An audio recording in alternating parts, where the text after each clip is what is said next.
Commonwealth games के trial में आज कुछ ऐसी शर्मनाक चीज़ें हुई हैं जो जिसने कुश्ती को शर्मसार किया है।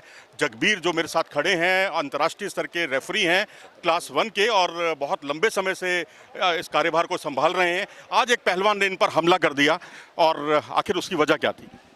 वो रेसलर उस डिसीजन से संतुष्ट नहीं था, क्योंकि जो उस कुश्ती में चल रहा था उसमें जो हमारी जूरी के चीफ हैं सत्यदेव मलिक जी, वो उसके गांव से थे और नेताजी ने भी कुछ देखा। मैं 2 कुश्ती का फाइनल करवाने के बाद 97 और 65 की कुश्ती का फाइनल करवाने के बाद जब मैं रेफरी से हटा तो नेताजी की तरफ से और जो दूसरे मैच पे मैच चेयरमैन थे मिस्टर संजय कुमार, उनकी तरफ से इशारा हुआ कि सर ने कहा कि आप इसका डिसीजन बताएं।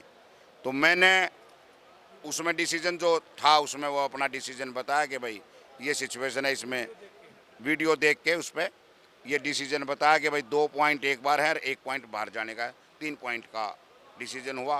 वही नेताजी ने भी बताया कि इस प्रकार का डिसीजन था और उसके बाद बाउट शुरू हुई।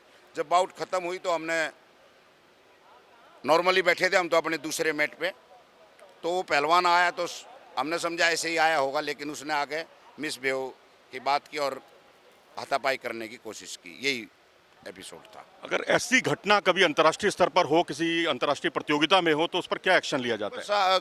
कुश्ती में और तो क्या कर सकते हैं भाई, आजीवन बैन का ही है और तो कुछ नहीं।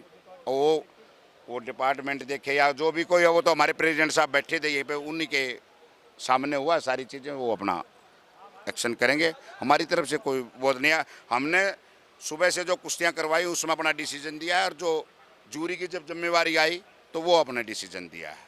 चलिए, हमसे बातचीत के लिए बहुत बहुत हमारा कोई उनसे पहले से कोई ऐसी बात नहीं है, अच्छे से वो है। वो हमने तो ये समझा कि मिलने के लिए आ रहा होगा, ऐसा हमने कभी सोचा भी नहीं था कि कुछ ऐसा करेगा, हाथापाई या गाली गलौज करेगा।